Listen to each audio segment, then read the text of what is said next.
فاسألوا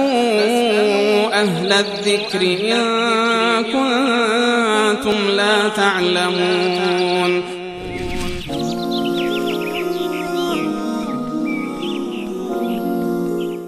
سوال بعدی بیننده در مورد عمره بود که گفت آیا تکرار عمره، یعنی انجام دادن چند عمره در یک سفر درسته؟ تکرار عمره در واقع یکی از مواردی هست که هیچ گونه دلیل شرعی رو در قرآن و احادیث رسول الله صلی الله علیه وسلم نداره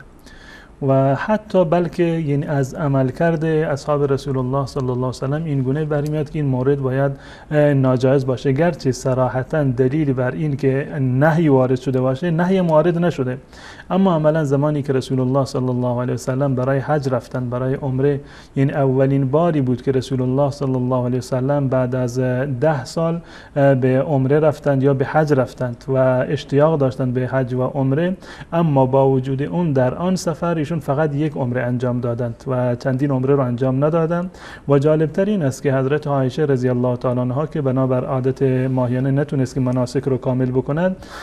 رسول الله صلی الله علیه وسلم عایشه را با برادرش عبدالرحمن ابن ابی بکر فرستاد که بروند تنعیم، یعنی مسجد عایشه که امروزه در داخل مکه است به عنوان مسجد عایشه که اهل مکه از اونجا احرام میبندند برای عمره. اینو فرستاد حضرت عایشه را که برود از اونجا احرام ببندند. جالب این است که حتی عبدالرحمن ابن ابوبکر که از محدوده خارج شده بود و از محدوده حرم و رفته بود به مسجد تنعیم و که امروزه مسجد عایشه هست، با وجود این از اونجا دوباره احرام نبست برای عمره تا این اندازه، با وجود اینکه از حرم در واقع خارج شده بود. پس بنابراین و هیچ یک از اصحاب رسول الله صلی الله علیه وسلم نه در زمان ایشون و نه بعد از ایشون در زمان خلفای راشدین، با اینکه خیلی مشتاق بودن برای کار خیر و شهرشون بود برای حج عمره، خیلی در واقع دلشون میتپید، اما ثابت نشده که یک از اونها چندین بار عمره بکنن. و مطلب دیگر این که درباره فضیلت عمره وارد شده این است که این عمره تا عمره دیگر کفاره گناهان هست. این عمره تا عمره دیگر کفاره گناهان است و از این فهمیده میشد باید عمره تا عمره دیگر فاصله داشته باشه، نه این که انسان برود امروز رفت عمره کرد فرداش دوباره برود یک عمره دیگر انجام بدهد بدون از این که از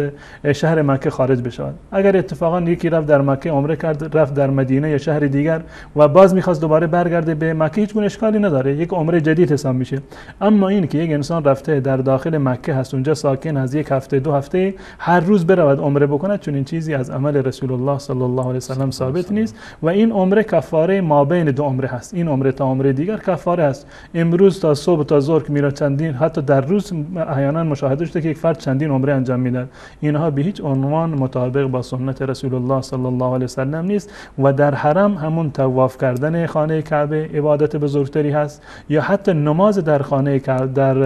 مسجد الحرام که شما میخوانید ثوابش از عمره بیشتر هست. شما میتوانید که در اونجا زمانی که بروید از مکه خارج بشوید بروید تنعیم برگردید دوباره یک عمره دیگر انجام بدهید، در این میان شما میتونید 10 ها یا 100 ها رکعت نماز سنت بخوانید که هر نمازی در مسجد الحرام 100,000 نماز ثواب دارد. این فضیلت بزرگتر و بیشتری هست که در مکه بمونند و در مسجد الحرام عبادت بکنند و تکرار عمره در یک سفر از احادیث رسول الله و عمل ایشون صلی الله علیه و سلم ثابت نیست.